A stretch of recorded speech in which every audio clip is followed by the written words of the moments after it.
வாழ்நாளில் இறைவனுக்கு மேலே இன்னைக்கு வரைக்கும் நான் பொய் சொன்னதில்லை. ஆனால் உண்மைகளை மறைச்சிருக்கோங்க. எங்கள் வீட்டம்மா வந்து உலகத்தில் இப்படி ஒரு வித்தியாசம் இப்போதாட்டா கேட்குறேன் அப்படின்னு சொல்லி சொல்லுவாங்க. உண்மையை மறைக்கிறதுக்கு பொய்க்கு வித்தியாசம் உண்டானா பொய் நான் சொல்ல மாட்டேன், உண்மையை நான் மறைப்பேன். அதாவது எதை சொல்லணுமோ அதை சொல்லணும். நான் வந்து பத்திரிகை தம்பிகள்கிட்ட நான் சொல்லுவேன், பத்திரிகையாளர்கள் உண்மையை மட்டும்தான் சொல்ல வேண்டும், எல்லா உண்மையும் சொல்ல வேண்டியதில்லை.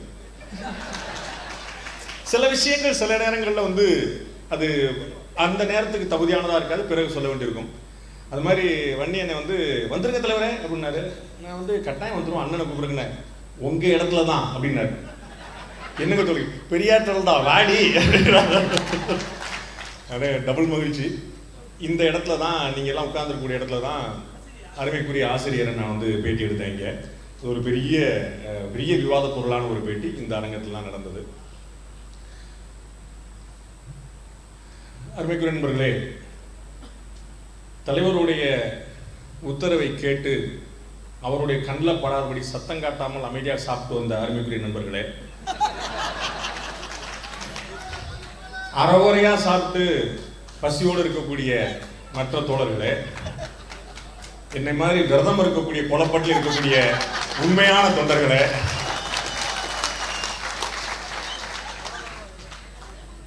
இந்த காம்பினேஷன் எப்படி இருக்கு பாருங்களேன். இந்த கேமரா நீங்க எடுத்து பார்த்தீங்கன்னா நாளை காலைல பார்த்தா தெரியும். பெரியார் திடல், வெளிச்சம், பாண்டே. இந்த காம்பினேஷனே பயங்கரம். இந்த காம்பினேஷனே பயங்கரம். பெரியார் திடலின் வெளிச்சத்தில் பாண்டே.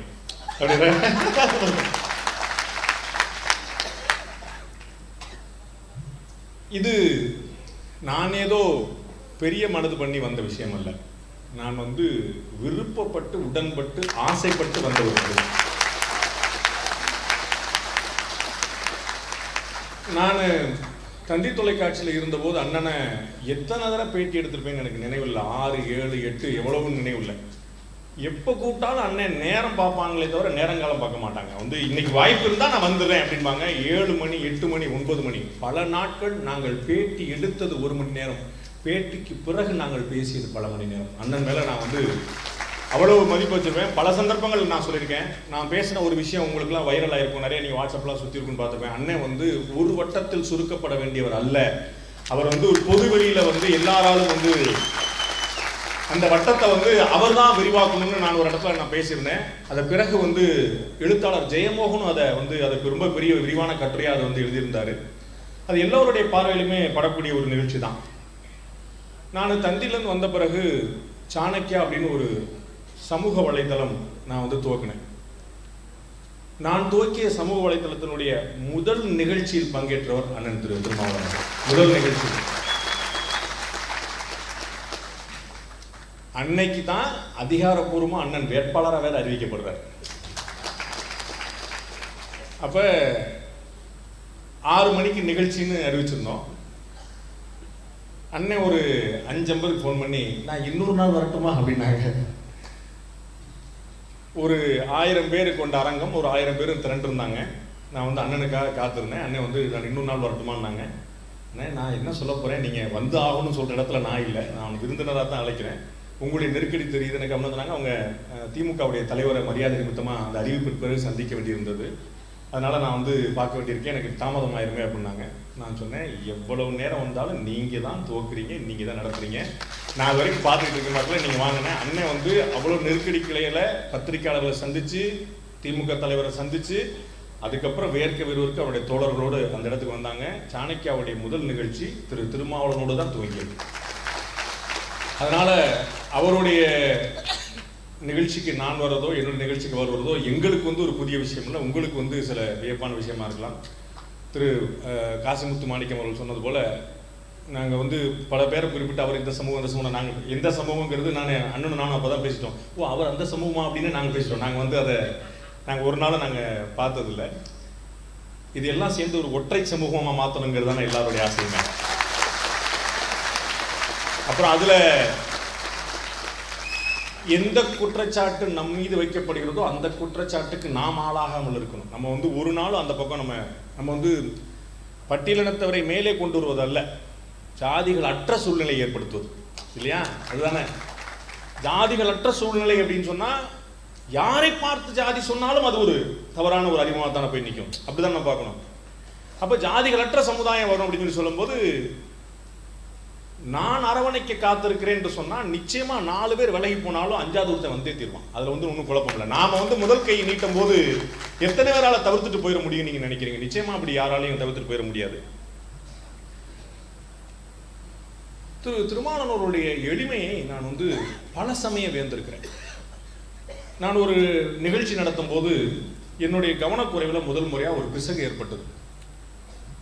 அண்ணன் கூட வந்த தொண்டர்கள் உணர்ச்சிவசப்பட்டு ஒரு சின்ன பிரச்சனையை போச்சு நினைச்சிட்டு நான் அந்த துணியில நான் சொன்னேன், அந்த வார்த்தையை சொல்ல நான் அந்த துணியில சொன்னேன், இந்த மாதிரி அண்ணன் வந்த பிறகு பிரச்சனை ஆச்சுன்னா அண்ணன் ரொம்ப பொறுமையா அந்த நான் விஷயம் சொல்றதுக்கு முன்னாடியே அவர் போய் மேடையில் இந்த மாதிரி இப்போ சொல்றாங்களா நிக்காதுன்னு எப்படி அவர் மைக்க பிடிச்சிட்டு பின்னாடி நின்று அறிவிப்பால்.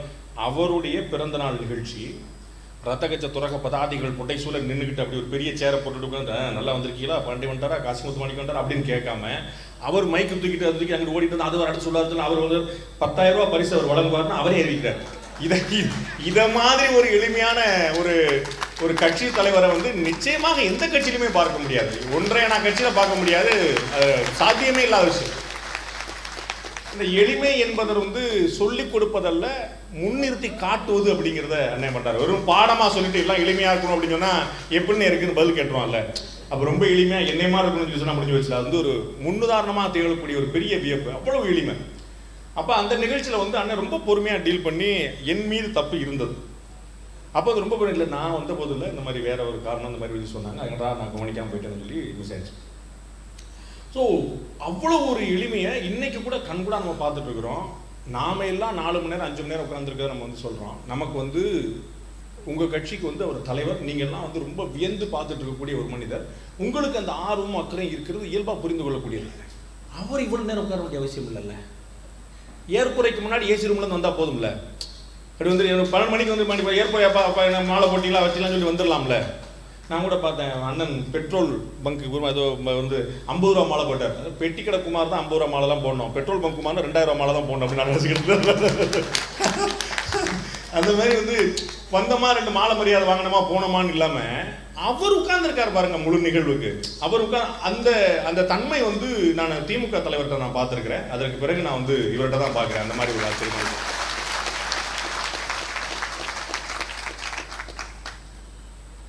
அண்ணன் சொன்னாங்க, பேசும்போது பார்த்தீங்கன்னா அவர் புகழும்போது ஃபோன் பார்த்துட்டு இருந்தாங்க அப்படின்னு. உடனே எடுத்துட்டு ஃபோனில் நான் என்ன பார்த்துட்டு இருந்தேன்னு என்கிட்ட காட்டினார். எனக்கு தெரிஞ்சு தன்னுடைய ஃபோனை பொண்டாட்டிகிட்டே யாரும் காட்ட மாட்டான். படக்குன்னு அவருடைய ஃபோனை எடுத்து என்கிட்ட காட்டி பாருங்க நான் என்ன பண்ணிட்டு இருந்தேன்னு காட்டினார். இவ்வளவு ஒரு டிரான்ஸ்பரன்சின்னு சொல்லுவாங்க, வெளிப்படைத்தன்மை நான் அதிர்ச்சி அடைஞ்சிட்டேன், நான் ஷாக் ஆகிட்டேன். என்ன பண்ணிக்கிட்டு இருந்தேன்னு ஃபோனில் காட்டினார். ஒரு செய்தி அனுப்பிட்டு, அந்த நேரம் ராத்திரி 12 மணிக்கு நாம் உட்காந்து பேசிட்டு இருக்கோம், ஒரு செய்தி தட்டச்சு பண்ணி அனுப்பிட்டு இருக்கிறார். ஒரே நேரத்தில் சொன்னார், ஒரு பன்முகத்தன்மை சொன்னாங்களா, அந்த வேலை பார்த்துட்டு இருக்கிறார். அப்போ ஒரு தலைவனாக அவருக்கு எவ்வளவு பொறுப்புகள் இருக்குன்னு பார்க்கும்போது ஒரே நேரத்தில் இந்த பக்கம் காது, இந்த பக்கம் கண், அந்த பக்கம் கவனம், இந்த பக்கம் கைன்னு 4 வேலைகளை பார்த்துருக்காரு. ஃபோனை அடுத்தவங்கள்ட்ட காட்டுறதுங்கிறது கற்பனை பண்ண முடியாத விஷயம். அது ஒரு பெரிய ஒரு எளிமையின் உச்சகட்டமாக பார்த்தேன். அவர் குடியிருக்கக்கூடிய தங்கி இருக்கக்கூடிய அறைக்கு நான் போயிருக்கிறேன். எதுக்காக சொன்னா சண்டைக்கு வந்திருக்கேன்னு சொல்ல மாட்டேன். அந்த அறைக்கு நான் போயிருந்த போது மைப்பன் நாராயணன் சொன்னதை நான் அப்பதான் உணர்ந்தேன். ஒரு எலிஜிபிள் பேச்சுலர் அப்படின்னு, அதை பற்றி நான் ரொம்ப பேசணும்னு நினைக்கிறேன். அம்மா வேற இதை பற்றி பேசினாலே உணர்ச்சி போட்டு கண்ணில் அழுதுட்டு இருக்கிறாங்க. என்ன இருந்தாலும் அது 50+ வயசானாலும் அது பிள்ளை தான், அது இந்த பையன் தானே, அவருக்கு எவ்வளோ சொன்னாலும் கேட்க மாட்டான் அப்படின்னு அந்த அம்மாவாவே இருந்துட்டு அவர் டாக்டர் பேசும்போது அவங்களுக்கு கண்ணில் அப்படியே தண்ணி ஊற்றுது. கேமரா இருக்குது, லைவ் இருக்குது, இவ்வளோ பெரிய ஸ்க்ரீன் இருக்குது, அதெல்லாம் ஒன்றும் பார்க்கல. அவங்க மாட்டு புடவை எடுத்துகிட்டு தொடச்சிட்டு இருக்காங்க. எவ்வளோ சொன்னாலும் கேட்க மாட்டானே, யார் சொன்னாலும் கேட்க மாட்டானே அப்படின்னு சொல்லி அந்த தாய்க்கே உரிய ஆதங்கம். அது அந்த அறையில் போய் பார்த்தா ஒரு எலிஜிபிள் பேச்சுலர் சொல்லுவாங்க பாருங்க. ஒரே ஒரு கட்டில் பக்கத்தில் ஒரு நாற்காலி, ஒரு மேஜை, அதற்கு மேலே ஒருத்தர் நிற்கலாம், அவ்வளோதான், இடமே கிடையாது. அப்படிப்பட்ட ஒரு அறை. அந்த அறையில கால் வைக்கும் இடம் தவிர மற்ற இடங்கள் எல்லாம் புத்தகங்கள், அறை முழுக்க புத்தகங்கள். அன்னைக்கு நான் பார்த்தது மக்கள் நல கூட்டணி அமைந்திருந்த சமயம். அப்போ ஒரு ஒரு ஒரு கடிதம் ஒன்று தயாரிச்சுட்டு இருந்தாரு. அப்படியே பேசிக்கிட்டே கடிதம் அனுப்பி அது பேசி நண்பர்கள்ட்ட கூட்டணி தொழில்கிட்ட பேசி அவ்வளோ ஒரு ஆக்டிவாக இருந்தது. இந்த இடத்துலயா இவர் இருக்கிறாருன்னு எனக்கு ரொம்ப பெரிய வேப்பாய் போச்சு. அதாவது தான் தூங்குற இடத்த எல்லாருக்கும் காட்ட வேண்டியதில்லை, எல்லாருக்கும் அனுமதிக்க வேண்டியதில்லை. அப்படிப்பட்ட இடம் நம்ம எப்படினாலும் வச்சுக்கலாம், நம்ம இடம் தானே. அது வந்து ஒரு பிரைவேட் பிளேஸ் அப்படிங்கிறதுனால நல்ல லக்ஸுரியா வச்சுக்கலாம். குறைந்தபட்சம் ஒரு மெத்தை, குறைந்தபட்சம் ஒரு சோஃபா மாதிரியான ஒரு இடம், ஒரு சாதாரணமான கட்டிலுங்க. நான் உண்மையிலேயே வந்து நம்ம அந்த காலத்தில் அவர் அப்படி வாழ்ந்தார் இப்படி வாழ்ந்தார்னு புத்தகங்களில் படிக்கிறோம்ல, கண்கூட ஒருத்தர் வாழ்ந்துட்டு இருக்கிறார், கண்கூட ஒருத்தர் வாழ்ந்துட்டு இருக்கிறார். ஒரு சாதாரணமான ஒரு பேச்சலர் உட்காந்துருக்கார். படி இறங்கி வந்து கீழே போய் வீட்டுக்கு போய் அடுத்த நிகழ்ச்சிக்கு போற வரைக்கும் ஒவ்வொரு நாளும் 10 நிகழ்ச்சி 15 நிகழ்ச்சி. 12 மணி ஆனோடனே நண்பர்கள்லாம் உணர்ச்சிப்பட்டாங்க. அவர் வந்து இல்லை கெடுத்துறாதீங்கன்னாங்க. அவரு சொல்லிட்டே இருப்பாரு, உங்களுடைய எல்லா பேச்சுமா கேட்க முடியும், அப்படிலாம் கேட்க முடியாது. இது உணர்ச்சி நிறைந்த கூட்டம். இந்த இடத்துல அந்த உணர்ச்சியை காட்ட நம்ம எப்பதான் காட்ட போறோம்? நம்ம தலைவருடைய பிறந்த நாள் கொண்டாடிட வேண்டிதான், கொண்டாடிடும். அதுல என்ன இருக்கு? அது வந்து ரொம்ப இயல்பா செஞ்சீங்க, அது ரொம்ப சரியான விஷயம். அது வந்து வெள்ளக்காரில் எனக்கு வந்து பயங்கரமான உடன்பாடு இருக்கு. காசிமுத்து மணி கரெக்டாக கண்டுபிடிச்சாரு. இப்பதான் நீ கைதட்டுற நான் பார்த்துட்டேன் அப்படின்னாரு. வெள்ளக்காரர்கள் நேரம் நம்ம கடைபிடிக்க வேண்டியதில்லை அப்படிங்கிறதுல எனக்கு 100% உடன்பாடு உண்டு. அதை வந்து அண்ணன் சொல்லி ரொம்ப அழகா அனுப்பாட்டாங்க. ஆனா இது வந்து ஒரு உணர்ச்சிகளை வெளிப்படுத்தணும். நம்ம காசி ஆனந்தன் கவிஞர் அவர்களை நம்ம எப்படி சொல்றோம்? உணர்ச்சி பாவலர் தான் சொல்றோம். உணர்ச்சி இருக்கிற வரைதான் மனுஷன், உணர்ச்சி இருக்கிற வரைதான் மனுஷன், எந்த சந்தேகம் இல்லை. அந்த உணர்ச்சியை சரியா வெளிப்படுத்த தெரிஞ்சவே பெரிய மனுஷன். உணர்ச்சி வரதான் மனுஷன். உணர்ச்சி இல்லைன்னா அப்புறம் மரக்கட்டாது, ஜந்து. அது வந்து ஆனா உணர்ச்சி வசப்படுறத சரியா வெளிப்படுத்த தெரியணும். அங்கதான் அந்த வித்தியாசம். ஜென்ராம் அவர்கள் பேசும்போது சொன்னார், நாங்க கடுமையான கேள்வியெல்லாம் கேட்டிருப்போம். உங்களுக்கு தெரியும், நீங்க நிறைய நிகழ்ச்சி பார்த்துருக்கீங்க. நான் எவ்வளவு பயங்கரமான கேள்விகளை கேட்டாலும் அவ்வளவு எளிமையா கூலா, முகத்துல கூட கொஞ்சம் மாத்திரங்க. நான் கூட உத்து பார்த்துட்டே இருப்பேன், ஏதாவது காட்டுறாரு, ரியாக்ஷன் வருதான்னு. சலனமே இல்லாம, நீ இங்க வரும்போதே தெரியாதா நீ என்ன கேட்பேன்னு. கமான் ஒரு நாள் ஒரு பொழுது கிட்டத்தட்ட 8-7 பட்டி பேட்டி போல பண்ணிருப்போம். ஒரு நாளாவது இன்னைக்கு என்ன கேட்க போறீங்கன்னு கூட கேட்டது கிடையாது. இன்னைக்கு என்ன கேட்க போறீங்க அப்படின்னு கேட்டது, நீ மாட்டு கேளு, நான் சொல்ல போறேன் எனக்கு என்ன அப்படின்னு. முழுமையான தயாரிப்புகள். விரதம் இருந்த காலத்துல கூட அவர் வந்து இந்த நோன்புக்கான விரதம் இருக்கிறார். அப்பப்ப கொஞ்சம் சிவராத்திரிக்கு வைகுண்ட ஏகாதசிக்கு சேர்த்து நோன்பு இருக்கும்படி தாழ்மையோடு நான் கேட்டுக்கொள்கிறேன். ஏன்னா நோன்பு இருக்கிறது உடலுக்காதால. அது வந்து என்ன, அவர் வந்து மதச்சார்பற்றவர். திமுக தலைவர் மறைந்த முதலமைச்சர் திரு கருணாநிதி அவர்கள் சொல்றாங்க, மதச்சார்பற்ற தன்மைன்னு ஒண்ணு கிடையாது. நான் சொல்லிங்க, நான் சொன்னா நீங்க வேற மாதிரி பார்ப்பீங்க. சொன்னவர் திமுகவுடைய மறைந்த தலைவர் கலைஞர். மதச்சார்பற்ற தன்மை என்று ஒன்று கிடையாது. மத நல்லிணக்கம் தான் சாத்தியம். ஏன்னா எல்லா மதமும் இருந்துகிட்டே தான் இருக்கும். யார் முன்னாடி அப்ப மதச்சார்பற்ற யார் வந்துட முடியுமா? சிந்தனை செல்வன் என்ன சொன்னாங்க? ஜெய்பீம்னு சொன்ன அப்படின்னாங்கல்ல. அப்ப அவர் வந்து அவராத்தான இருக்கிறாரு. ஜெய்பீம்ங்கிறத அதை தாண்டி சொல்றாரு. அந்த சந்தோஷம் எல்லாரும் இந்துக்களாக, கிறிஸ்தவர்கள் பௌத்தர்கள், முஸ்லீம்கள் எல்லாருமே இருக்க போறோம். அதை அழிச்சிட முடியாது. ஆனா அதை தாண்டின ஒரு நல்லிணக்கம் தான் ரொம்ப தேவை. நீயா இரு, என்னையா இருக்க விடு, என்னை நானா இருக்க விடு. நீயா இரு, என்ன நானா இருக்க விடு. அதுதான். உன்னை மாதிரி நான் மாறணுங்கிற அவசியம் இல்லை, என்னை மாதிரி நீ மாறணுங்கிற அவசியமும் இல்லை. அதுதானே. ஸோ அந்த எளிமை வந்து ஒரு பெரிய வியப்பை ஏற்படுத்துச்சு. எல்லாரும் அவருடைய திருமணத்தை பத்தியும் உடல்நலத்தை பத்தியும் கவலைப்படுறாங்க. எனக்கு அந்த கவலை இல்லை. நான் உட்பட, நீங்க உட்பட அத்தனை பேருமே வீட்டுக்காக இருப்பவர்கள். சிலர் மட்டுமே நாட்டுக்காக படைக்கப்படுகிறார்கள். ரொம்ப சிலர் மட்டுமே. அவங்கள்ட்ட வந்து நம்ம கணக்கு வச்சு நீங்க கணக்கு போட முடியாது. நான் என் ரேஞ்சுக்கு ராத்திரி இன்னைக்கு ஒரு காமெடி நடந்துட்டு இருந்துச்சு. 7 மணிக்கு நிகழ்ச்சி வந்துட்டேன். எங்க வீட்டம்மா எப்போ வருவேன் அப்படின்னு போட்டாங்க. 9 மணிக்கு வந்துடுவேன் அப்படின்னேன். 9 மணிக்கு எங்க இருக்கு அப்படின்னாங்க. இன்னும் நிகழ்ச்சியை ஆரம்பிக்கல, வந்துடுறேன் அப்படின்னு. 11 மணிக்கு என்ன ஆச்சு அப்படின்னா அவங்களுக்கு பயம். பெரியார் திடல், விடுதலை சிட்டைகள், பாண்டே, ஆலக்காரன் போட்டோ எடுத்து பத்திரமா தான் இருக்கேன், ஒன்றும் பிரச்சனை இல்லை. அவங்களுக்கு ஒரு கவலை, என்னாச்சு, எவ்வளவு நேரம் ஆகும், வருவா. ஒரு சாதாரண குடும்பம், கணவன் மனைவி அப்படிதான் இருப்பாங்க. ஆனா வேற ஒரு லட்சியத்துக்காக தான் கொண்ட பாதையை தன் வாழ்நாளில் பார்த்துவிட வேண்டும் அப்படிங்கிறதுக்காக யாரோ மாரத்தான் ஓட்டம் கிடையாது. இது கைமாத்தி விடுவாங்க, பின்னாடி ஒரு சந்ததியில இருந்து ஒருத்தர் பண்ணி விடுவாங்க. நாம் இருக்கும் போதே செய்தாகணும் போது சில தியாகங்களை செய்தே ஆக வேண்டிய நிர்பந்தம். அவர் விரும்பி ஒன்றும் செய்யறதில்லை. நிறைய அவர் ஏற்றுக்கொண்ட பல தலைவர்கள் திருமணம் செய்து கொண்டவர்கள் தானே. எல்லாருமே திருமணம் செய்யாம இல்லை. பிரபாகரன் இருக்கிறாரு, அம்பேத்கர் இருக்காரு, எல்லாருமே திருமணம் செய்து கொண்ட தலைவர்கள் தான். ஆனா அவருக்கு அதற்கான நேரம் இல்லை. திருமணம் செய்து கொண்டால் அவங்களுக்கு ஒரு நியாயம் செய்யணும்ல. இப்போ உங்களுக்கு நியாயம் செய்யறதா அவங்களுக்கு நியாயம் செய்யறதா போது நான் என் பிள்ளைகளுக்கு நியாயம் செய்யறதா ரொம்ப சரியா இருக்கும் அப்படின்னு அவர் அந்த பக்கம் முடிவெடுக்கிறாரு. அது கடந்துட்டு இருக்கு, பார்ப்போம். ஆண்டவன் எந்த பக்கம் வரான்னு பார்ப்போம். அம்மாவுடைய கனவு நிறைவேறதா, உங்களுடைய லட்சியம் நிறைவேறதா, ஏதாவது ஒன்று நடக்குதான்னு பார்ப்போம் நம்ம. அப்ப சிலருக்கு ஆரோக்கியம் என்பது திருமணம் செய்வதாலோ மனைவி காஃபி போட்டு கொடுப்பதாலோ இல்லை. திமுக தலைவர் கருணாநிதி அவர்களுடைய, மறைந்த முதலமைச்சர் கருணாநிதி அவர்களுடைய உடல் நலம் என்ன ஆரோக்கியம்? பெரியாருடைய ஆரோக்கியம் எங்கிருந்து வந்துச்சு?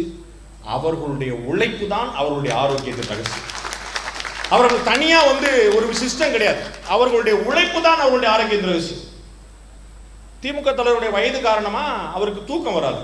12 மணி வரைக்கும் முழிச்சிட்டு இருக்கிறது. திருப்பி 4 மணிக்கு எந்திரிச்சு ஆரம்பிச்சு அவர்கிட்ட அமைச்சர் பெருமக்களா இருந்தவங்க எல்லாம் சொல்லுவாங்க, ஆற்காடு வீராசாமி உட்பட அத்தனை அமைச்சர் சொல்லுவாங்க, 4:30 மணிக்கு ஃபோன் பண்ணுவார், 5 மணிக்கு ஃபோன் பண்ணுவார், பாத்தியா வச்சா அந்த மாதிரி. சந்திரி சாக்கில் டாக்டரோட சொன்னார், 2 மணிக்கு ஃபோன் பண்ணா டாக்டர் எடுக்கிறார். நீங்க எங்க 2 மணிக்கு அவர் ஃபோன் பண்றீங்க? எனக்கு தெரியல. நான் அப்பயே கேட்கிறேன், 2 மணிக்கு ஃபோன் பண்ணா எடுக்கிறாரா பாக்குறக்கா ஃபோன் பண்ணுவீங்களா? என்னங்க அநியாயமா இருக்கு. நீங்களே பார்த்து 10 மணி ஆச்சு போய் ஃபோன் பண்ணா விட மாட்டீங்களா? அது எடுக்கிறாரா பார்ப்போம் அப்படின்னு. சில நண்பர்கள் இருக்காங்க, நம்ம எனக்குல அந்த மாதிரி 12 மணி 2 மணிக்கெல்லாம் ஃபோன் வரும். என்னங்க இந்நேரம் பண்றீங்கன்னு நம்ம பத்திரிக்கை வச்சா ஃபோன் எடுக்காம இருக்க முடியாது. என்னங்க இந்நேரம் பண்றீங்க? ஆன்லைன்ல இருந்தீங்க, அதான் கூப்பிட்டேன். அடப்பாங்க, வாட்ஸ்அப்ல ஆன்லைன்ல இருந்து ஒரு குத்தம் அப்படின்னு.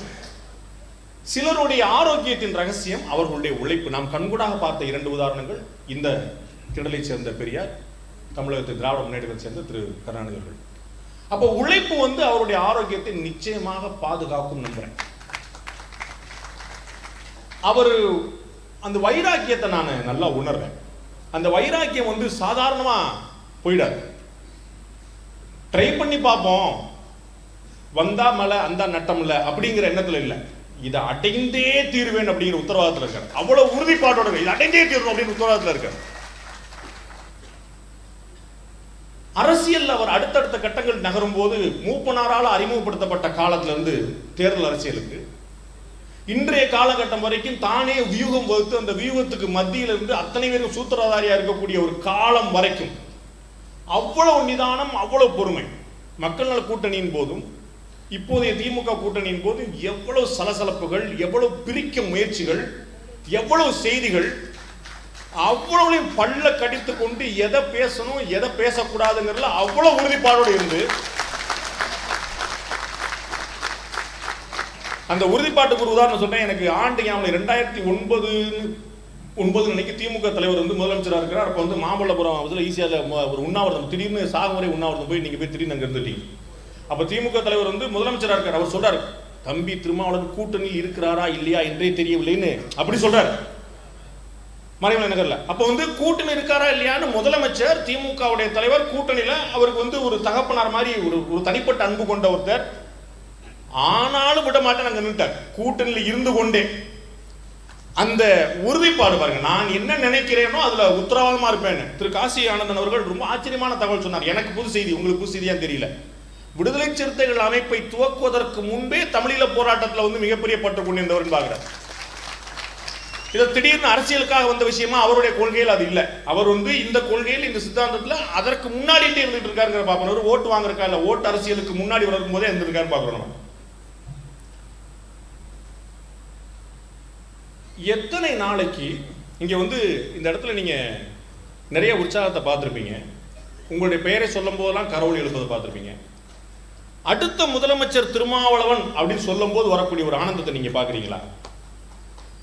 அமைதியாயிட்டாங்க பாருங்க. ஐயோ இப்ப அண்ணன் என்ன சொல்றாரு தெரியல அப்படின்னு. பல சந்தர்ப்பங்கள்ல இங்க இருக்கக்கூடிய தலைவர்கள் அப்படி ஒரு ஆசையை வெளிப்படுத்தும் போது, நான் ஏற்கனவே சொன்னதை மீண்டும் ஒரு முறை சொல்கிறேன், உங்களை ஏன் ஒரு சிறிய வட்டத்துக்குள் சுருக்கிக் கொள்கிறீர்கள் அப்படின்னு. அடுத்த கட்டத்துக்கு நகர்வதற்கான வாய்ப்பு வரலாறு நமக்கு தராது. யாராவது ஒருத்தன், யாராவது ஒரு கட்சி, ஏதேனும் ஒரு கட்சி, ஏதேனும் ஒரு இயக்கம் திரும்ப நீங்க முதலமைச்சராக சொல்லுமா? ஒரு நாள் வாய்ப்பு கிடையாது. அப்ப சில விஷயங்களை நான் அடிக்க சொல்லி உங்களுக்கு தெரிஞ்சு நீங்க அடிக்கடி பயன்படுத்துற வார்த்தை, உரிமை என்பது கேட்டு பெறுவதல்ல, எடுத்துக்கொள்வது. சலுகை என்பது கேட்டு பெறுவது. சலுகை என்பது கேட்டு பெறுவது. சலுகைங்கிறது யாராவது ஒருத்தர் தந்தா தான் தரணும். சலுகை என்பது ஒரு மானியம் மாதிரி. ஆனால் உரிமை என்பது கேட்டு பெறுவதல்ல. இந்த முறை வேற ஒரு அரசியலை நான் ஒரு முன்வைக்கலான்னு பார்க்குறேன். அதற்கு முன்னாடி நான் அந்த கடைசி அதை சொல்றதுக்கு முன்னாடி வாழ்த்தை நான் சொல்லுங்கனால அதை மட்டும் சொல்லிடுறேன். ஹிந்து மதம் எந்த வழிபாட்டையும் ஒதுக்காமல் எல்லா வழிபாடுகளையும் ஏற்றுக்கொள்கிறது. இந்து மதம் தூசு தும்பு உள்பட எல்லாம் இறைவனே, இறை வடிவமே என்று இந்துக்கள் துதிப்பதால் சித்தாந்த ரீதியாகவே இந்து சமயம் சகிப்புத்தன்மை உடையதாக இருக்கிறது. அதனால் தன் சமயத்தை சார்ந்தவர்கள் மட்டுமல்லாமல் மற்ற சமயத்தை சார்ந்தவர்களையும் அவரவருக்கு ஏற்ற பிடித்த நம்பிக்கையும் வழிபாட்டையும் அவர்கள் கடைபிடிக்க வகை செய்கிறது இந்து மதம். இதனால் ஒரு ஹிந்து வேறு மதத்திற்கு மாறினாலும் அவர் ஹிந்துவாகவே இருக்க முடியும் என்று நான் சொல்லவில்லை. என்சைக்ளோபீடியா பிரிட்டானிகா என்று வெள்ளையர்கள் வகுத்து கொடுத்த ஒவ்வொரு விஷயம், ஒவ்வொரு வார்த்தை, ஒவ்வொரு நாடு, ஒவ்வொரு ஊர், ஒவ்வொரு பேர் அப்படின்னா என்னன்னு விளக்கம் சொல்லும்போது ஹிந்து மதம் என்றால் என்ன என்று சொல்லியிருக்கிறது. அந்த இந்து மதத்தின் பேரால் நீங்கள் வாழ்வாங்கு வாழ வாழ்த்துகிறேன். எனக்கு வாழ்த்த வயதில்லை என்பதனால் ஹிந்துயிசம் என்பதை உங்களுக்கு பேசுறதுக்கான ஒரு டாபிக்கா கூட இது இருக்கும். ஹிந்துயிசம் என்பதை, ஹிந்துத்துவம் என்பதை வகுப்புவாதம் என்றோ மற்ற மதங்களுக்கு விரோதமான பார்வை கொண்டது என்றோ கருதுவது தவறு. இந்துயிசம் என்பதை, இந்துத்துவா என்பதை வகுப்புவாதம் என்றோ மற்ற மதங்களுக்கு விரோதமான பார்வை கொண்டது என்றோ கருதுவது தவறு. இந்து மதம் சகிப்புத்தன்மை வாய்ந்த மதம். இஸ்லாம், கிறிஸ்தவம், பாரசீகம், பௌத்தம், ஜைனம், சீக்கியம் ஆகிய மதங்களுக்கு புகலிடம் அளித்து ஆதரவும் அளித்தது இந்து மதம் என்று நான் சொல்லவில்லை. உச்ச நீதிமன்ற நீதியரசர்கள் ஜஸ்டிஸ் பரூச்சா மற்றும் ஜஸ்டிஸ் அகமதி ஆகிய இருவர் சொன்னது. அந்த இந்து மதத்தின் பெயரால் நீங்கள் வாழ்வாங்கு வாழ வாழ்த்துகிறேன்.